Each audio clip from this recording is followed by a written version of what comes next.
নমস্কার বন্ধুরা, পূর্ণিমা সেশনে সবাইকে স্বাগত জানাই। ছোটবেলায় গরমকালে রাস্তা দিয়ে আইসক্রিম বলতে বলতে একজন কাকু হাঁক দিতে দিতে যেতেন, আর দৌড়ে যেতাম তার কাছ থেকে নারকেল আইসক্রিম নেওয়ার জন্য। আর আজকে সেই ছোটবেলাটা বাড়িতেই ফিরিয়ে এনেছি। চলো তাড়াতাড়ি তোমাদের সাথেও শেয়ার করি কিভাবে আমি বানালাম এই নারকেল আইসক্রিম একদম সহজ পদ্ধতিতে। প্রথমেই আমি নারকেলটার ব্রাউন অংশটাকে পুরো ভালোভাবে ছাড়িয়ে নিয়েছি। এবারে মেন যে কাজটা, নারকেলটাকে কুড়াতে হবে, কিন্তু মিক্সিও ইউজ করব না, আবার কুড়োনিটাও এখন ঠিক পছন্দ হচ্ছে না, কারণ যে গরম পড়েছে শর্টকাট চাই। দেখো, এই রকম গ্রেটার কিন্তু সবার বাড়িতেই থাকে, তাই কি সহজেই আমি গ্রেটার দিয়ে পুরো নারকেলটাকে কুড়িয়ে ফেলেছি। আর দেখে বোঝাই যাচ্ছে যে নারকেলটা কতটা সুন্দরভাবে মিহি হয়ে কুড়ানো হয়েছে। তাহলে নারকেল কুড়ানোর জন্য গ্রেটারকে আমি নাম্বার 1 পজিশনে রাখবো। ভিডিওটাকে সম্পূর্ণ দেখার জন্য অনুরোধ করলাম, আর যদি ভালো লেগে থাকে তাহলে একটা লাইক, কমেন্ট, শেয়ার অবশ্যই করে দিও, আর চ্যানেলটাকে সাবস্ক্রাইব করতে কিন্তু ভুলো না। আমি এখানে কোনো ক্রিম দুধ ব্যবহার করিনি, নর্মাল গরুর দুধটাই ব্যবহার করেছি। প্রথমে আমি সামান্য দুধ আলাদা করে বাটিতে তুলে নেব।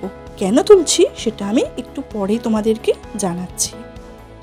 দেখো, দুধটা ভালো করে ফুটতে দেব। আমি এখানে 500 দুধ নিয়েছি। এইবারে দেখে নাও সাইড করে রাখা দুধটার মধ্যে আমি কি মেশাচ্ছি। আমি এটাতে 1 চামচ কর্নফ্লাওয়ার মিশিয়েছি। ভালো করে কিন্তু পুরো দুধটার সাথে কর্নফ্লাওয়ারটা মিশিয়ে নিতে হবে, যাতে করে কোনো রকম কোনো দলা পাকিয়ে না থাকে। তোমরা কে কোথা থেকে ভিডিওটা দেখছো অবশ্যই কমেন্ট বক্সে জানাও, তাহলেই তো ধন্যবাদটা জানাতে পারবো। দুধটা ভালো করে ফুটে উঠলে আমি এখানে 5 চামচ চিনি ব্যবহার করেছি। তোমরা মিষ্টিটা তোমাদের স্বাদ অনুযায়ী দিও।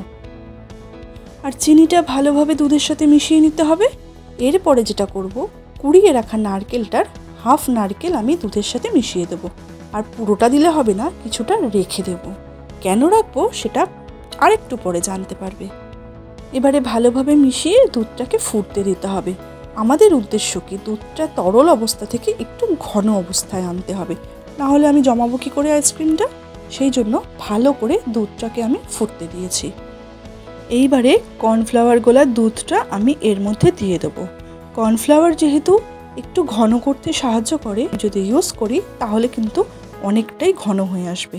তোমরা দেখতেই পাচ্ছ, দেওয়ার সাথে সাথে কিন্তু দুধটা অনেকটা ঘন হয়ে এসেছে। আর এটাকে কন্টিনিউয়াসলি নাড়িয়ে যেতে হবে। কেন বলো তো, না হলে পুরো জমে যাবে নিচে, একদম পুড়ে গিয়ে তলায় আটকে থাকবে। আমাদের আইসক্রিমের মিশ্রণটা এবার পুরোপুরি রেডি হয়ে গেছে। এবার গ্যাস অফ করে দিয়ে এটাকে কিছুক্ষণের জন্য ঠান্ডা হতে দেবো। আমি কোনো মোল্ড ব্যবহার করিনি, একদম ঘরে থাকা জিনিস দিয়েই আমি আইসক্রিমটা তৈরি করব। সেই জন্য দেখো, আমি এইখানে ঠিক এই রকম জলের গ্লাস নিয়ে নিয়েছি। প্রথমে আমি গ্লাসের মধ্যে কুড়িয়ে রাখা নারকেলটা সমানভাবে ভাগ করে দেবো।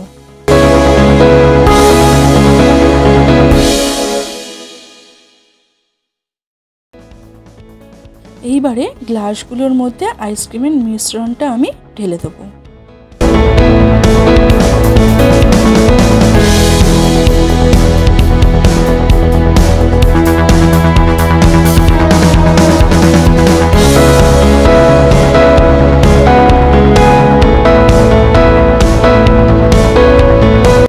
আমি গ্লাসগুলোকে কভার করার জন্য কোনো রকম ফয়েল পেপার ইউজ করিনি। নর্মালি যে বাড়িতে আমাদের প্লাস্টিকগুলো থাকে বা ক্যারি ব্যাগগুলো থাকে, ঠিক সেই ক্যারি ব্যাগগুলোকেই 4 ভাগ করে নিয়েছি। নিয়ে একটু সামান্য ছিদ্র করে নিয়ে আমি গ্লাসগুলোকে পুরোটা আটকে দেবো। আমি প্রথমেই বলেছি ঘরে থাকা উপকরণ দিয়েই আমি জিনিসটা তৈরি করব, সেই জন্য কোনো কিছু আমি বাইরের থেকে নিয়ে আসিনি। এগুলো আমার ঘরেই ছিল, আর এগুলো মোটামুটি সবার ঘরেই অ্যাভেলেবেল, তাই হয়তো কোনো সমস্যা হবে না। মোল্ডের জন্য আর অপেক্ষা করতে হবে না, আইসক্রিম খেতে ইচ্ছা করলেই চট করে বানিয়ে ফেলতে পারবো। গ্লাসগুলো আমার কভার করা হয়ে গেলে আইসক্রিমের কাঠিগুলো একটা একটা করে ঠিক সুন্দরভাবে আমি একদম ছাঁচের মধ্যে দিয়ে দেবো। পুরোটাই রেডি করা হয়ে গেছে। এবার 6 থেকে 7 ঘন্টা বা ওভারনাইটের জন্য ডিপ ফ্রিজে রেখে দেবো। ওভারনাইট রাখার পরে আমি পরের দিন সকালে পুরো আইসক্রিমটা বের করেছি। আর দেখো, একদম কিন্তু আইসক্রিমটা জমে গেছে, আর দেখতেও কিন্তু ভালো লাগছে। আমার মেয়ের তো তর্সই ছিল না, শুধু মেয়ের কেন, আমারই তর্সই ছিল না, যে মনে হচ্ছিল কতক্ষণে খুলবো আর একটুখানি খাবো। এই গরম, তার মধ্যে ছোটবেলার স্মৃতি অনেক কিছু মনে করিয়ে দিল। সবগুলো কভার আমি ওপর থেকে খুলে নিয়েছি। এবারে একটুখানি ধৈর্য ধরে আস্তে আস্তে কিন্তু গ্লাস থেকে আইসক্রিমগুলোকে ছাড়িয়ে নিতে হবে। দেখো খুব সুন্দরভাবে কিন্তু বেরিয়ে এসেছে, আর কি সুন্দর দেখতে লাগছে না? পুরো গ্লাসের ছাঁচটা পুরো আইসক্রিমটার মধ্যে জমে গেছে। দেখো আইসক্রিমগুলো কিন্তু পুরোপুরি রেডি হয়ে গেছে। খেতেও কিন্তু খুব সুন্দর হয়েছিল, পুরো আইসক্রিমটার মধ্যে নারকেল ভর্তি ছিল। ভিডিওটা তোমাদের কেমন লাগলো অবশ্যই জানিও। দেখা হবে অন্য আরেকটি রেসিপি নিয়ে, অন্য আরেকটা ভিডিওর সাথে। টাটা, ভালো থেকো, সকলে সুস্থ থেকো।